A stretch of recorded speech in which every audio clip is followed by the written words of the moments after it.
Hello viewers, welcome back to another class on heat exchanger. In this class, I will introduce the concept of effectiveness of a heat exchanger, and later we will derive an expression for effectiveness of a parallel flow heat exchanger.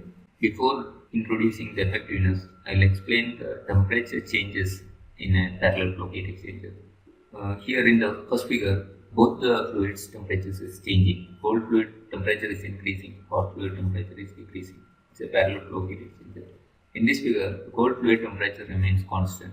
This is possible when we maintain infinite flow rate for the cold fluid, or the fluid should be evaporating. If the fluid evaporates, then the fluid will have constant temperature. While evaporating, the temperature remains constant.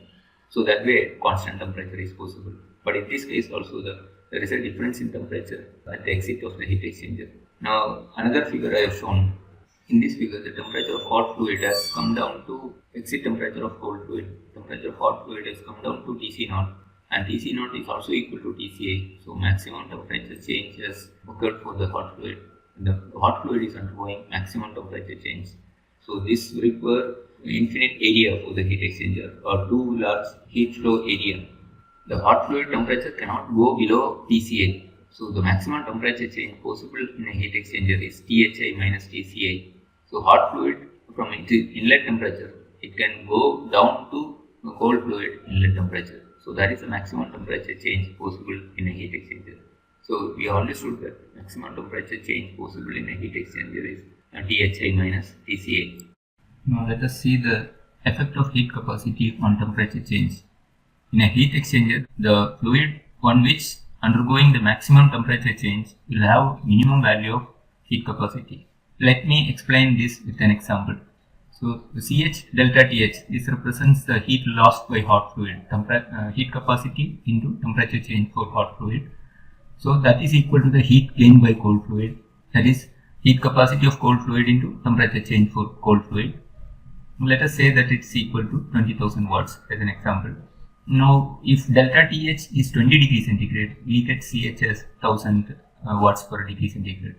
And if delta Tc is 10 degrees centigrade, we will get Cc as 2000 watts per degree centigrade.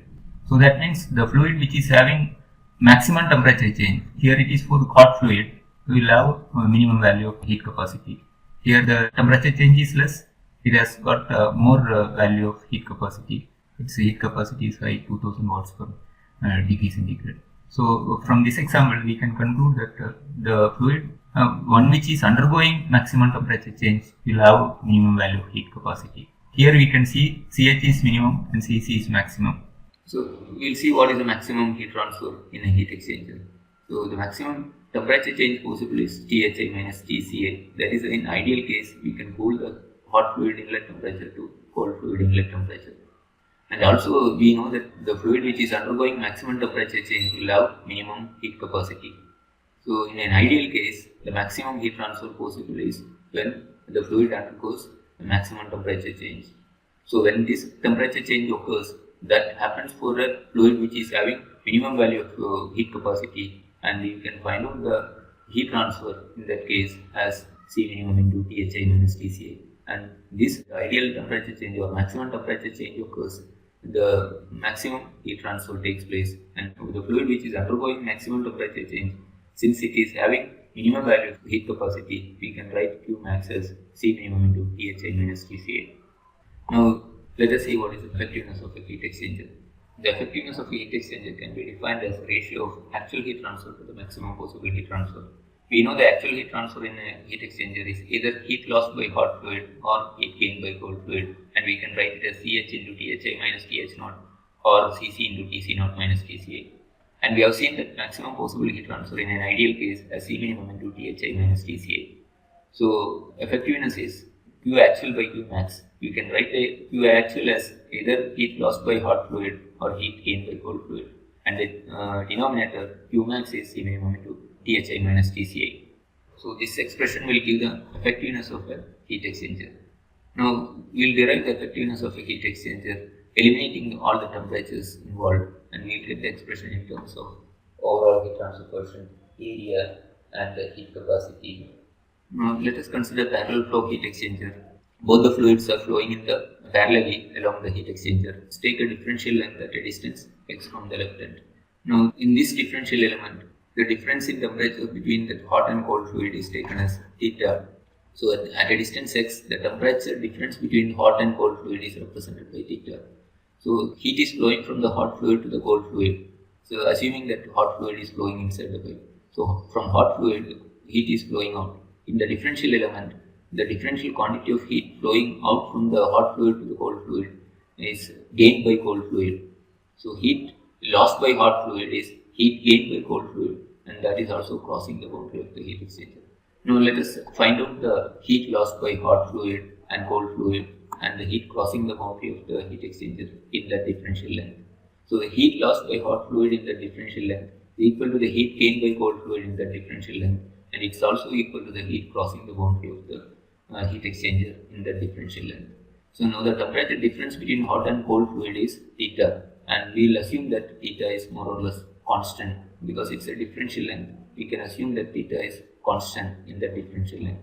Now the temperature change for the hot fluid is dTh. In the differential length, the temperature change is dTh, and final point the temperature is less than the temperature at the starting point for the hot fluid, and dTh is final temperature minus initial temperature, that is negative.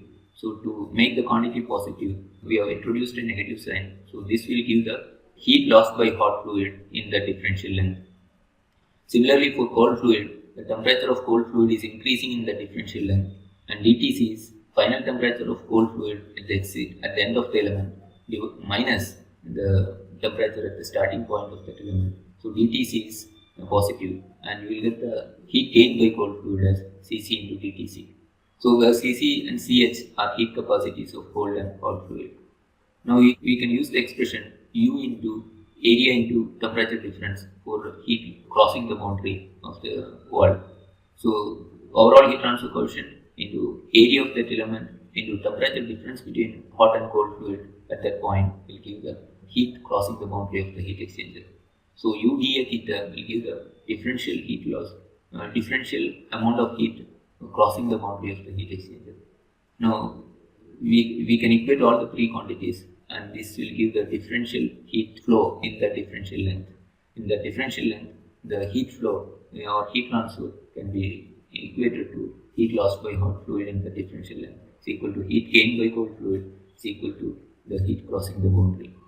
Now we know the temperature difference at that point is Th minus Tc. This is the temperature difference between hot and cold fluid at a distance x from the left end of the heat exchanger. So it is expressed as Th minus Tc, and if you differentiate, you get d theta is equal to dTh minus dTc. Now we have already obtained an expression here in the previous slide as dq is equal to minus Ch dTh is equal to Cc dTc is equal to U dA theta. So from this dTh is U dA theta divided by minus Ch. So I am replacing dTh as minus U dA theta by Ch and dTc as U dA theta by Cc. So you can replace dTc by U dA theta by Cc. Now you can take minus U dA theta outside, and you will get inside you will get 1 by Ch plus 1 by Cc. So we can write it as d theta is equal to minus U dA theta into 1 by Ch plus 1 by Cc. Now rearranging, we get d theta by theta is equal to minus U dA into 1 by Ch plus 1 by Cc. Now you can integrate between the limits inlet to outlet. From inlet to outlet, if you integration of 1 by theta is log theta. Again, right hand side also you should integrate. So integration of 1 by theta is log theta, and when you apply the limit inlet to outlet, you get log theta naught minus log theta I, which can be written as log theta naught by theta I. And assume that overall heat transfer coefficient and heat capacities of both the fluids are constant, and taking minus U into 1 by Ch plus 1 by Cc outside, you get integral dA. Integral dA means the summation of all differential areas, and the limits is inlet to outlet. So you need to consider all such differential areas of differential elements from inlet to outlet. So that will give the total area of the heat exchanger. So you will get integral dA, you will get as A. So we get minus UA into 1 by Ch plus 1 by Cc. So up to this point, the derivation for LMTD for a parallel flow heat exchanger and effectiveness derivation are same. So here it was log theta naught by theta is equal to minus UA into 1 by Ch plus 1 by Cc. Now you can write it as theta naught by theta is equal to e raised to minus ua into 1 by ch plus 1 by cc. Theta naught we know, temperature difference at the exit of the heat exchanger, which you can write as Th naught minus Tc naught, and theta is at the inlet, temperature difference at the inlet, we can write it as Thi minus Tca, Thi minus Tca is equal to e raised to minus ua into 1 by Ch plus 1 by Cc. Now we have the basic definition of effectiveness as heat loss by hot fluid divided by maximum possible heat transfer. So it is Ch into Thi minus Th naught divided by C minimum into Thi minus Tca, and also effectiveness is heat gained by cold fluid divided by maximum possible heat transfer. So from this definition for effectiveness, we can replace Th naught and Tc naught. My intention is to eliminate exit temperatures and write in terms of inlet temperatures and effectiveness. So you want to eliminate exit temperatures from here. So Th naught I will replace from here in terms of effectiveness and inlet temperatures, and from this expression I will get Tc naught in terms of effectiveness and inlet temperatures. So I am replacing Th naught and Tc naught here. Th naught can be written as Thi minus, from this expression I can write Thi minus effectiveness into C minimum by Th into Thi minus Tci minus Tc naught. Tc naught can be written as, from this expression, Tc naught you will get as Tci plus effectiveness into C minimum by Cc into Thi minus Tca. On right hand side you have e raised to minus ua into 1 by Ch plus 1 by Cc. Here Thi minus Tca can be removed, so you get Thi minus Tca, and you are left with two terms in the numerator. So effectiveness into C minimum into Thi minus Tca is common in those two terms. So you can take effectiveness into C minimum into Thi minus Tca outside, and you get 1 by Ch here. And here, if you take effectiveness into C minimum into Thi minus Tca, you get 1 by Cc. So you can write it as Thi minus Tca minus effectiveness into C minimum into Thi minus Tca into 1 by Ch plus 1 by Cc in the numerator. So I will write Thi minus Tca minus effectiveness into C minimum into Thi minus Tca into 1 by Ch plus 1 by Cc divided by Thi minus Tca is equal to, the right hand side is e raised to minus ua into 1 by Ch plus 1 by Cc.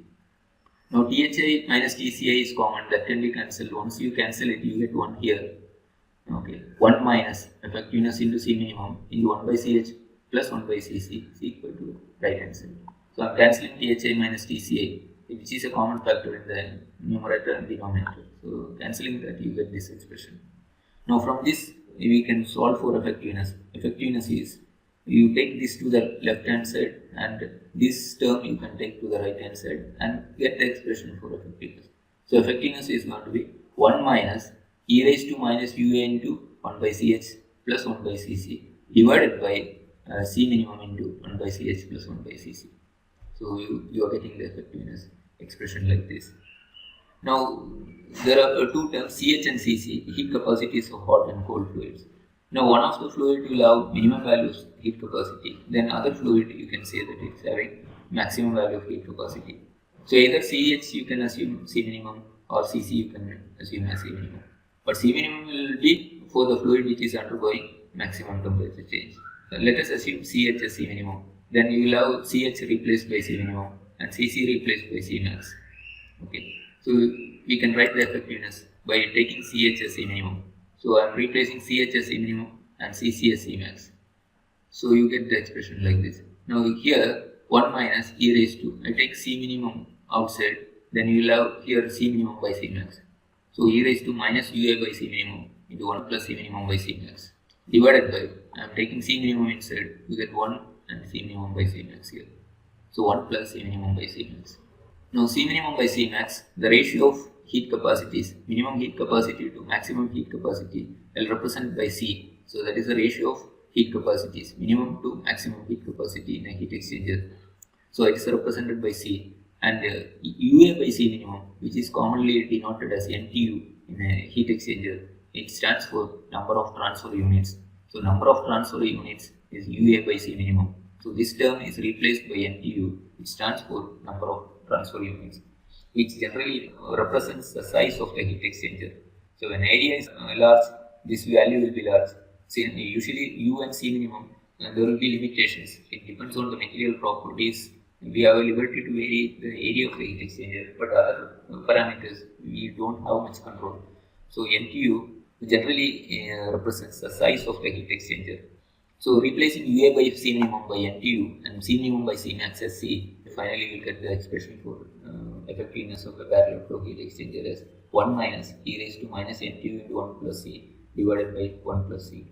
So this is effectiveness expression for a parallel flow heat exchanger. Now the temperature variation in a condenser or evaporator you can plot like this. So in an evaporator, the cold fluid is evaporating, so there is no temperature change for cold fluid. Only hot fluid temperature will decrease. Whereas in a condenser, hot fluid will be condensing, so there is no temperature change for the fluid which is condensing. Only cold fluid temperature is increasing. So in either case, the heat capacity of the fluid which is undergoing phase change is infinity. So in evaporator and condenser, the fluid which is undergoing phase change, the heat capacity is infinity. Since the temperature difference is 0 for that fluid, to get the heat transfer, it should have an infinite heat capacity.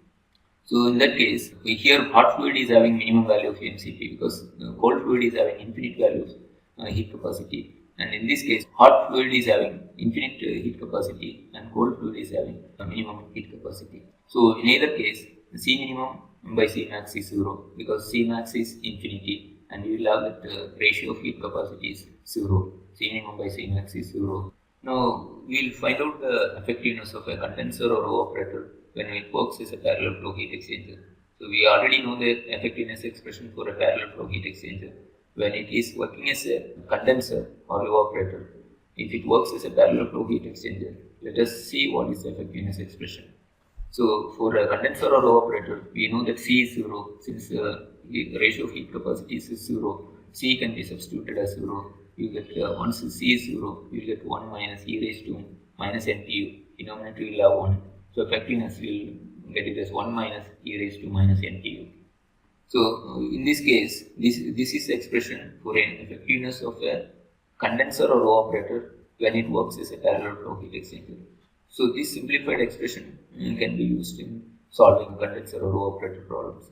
A maximum effectiveness possible for a condenser or evaporator is when NTU tends to infinity. So you get the maximum effectiveness as 1 when NTU tends to infinity. So effectiveness of a condenser or evaporator when it works as a parallel flow heat exchanger, its maximum effectiveness possible is 100%. That too when NTU tends to infinity. Now let us see the effectiveness expression for a gas turbine. So usually the gas turbine, the ratio of heat capacities will be almost 1. So C is 1 for a gas turbine. Now substituting C as 1, you get 1 minus e raised to minus NTU into 1 plus 1, you get 2. Or 1 minus e raised to minus 2 NTU divided by denominator will have 1 plus 1, 2.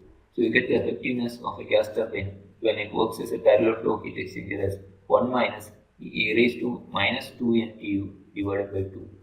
So in this case also, when NTU tends to infinity, this term tends to 0 and you will get the effectiveness as 1 by 2. 1 by 2 is 0.5 or 50% effectiveness. So the maximum effectiveness possible in case of a gas turbine when it works as a parallel flow heat exchanger is 50%. That too when NTU tends to infinity. Maximum possible effectiveness of a gas turbine is 0.5 or 50% when NTU tends to infinity. Thank you for watching.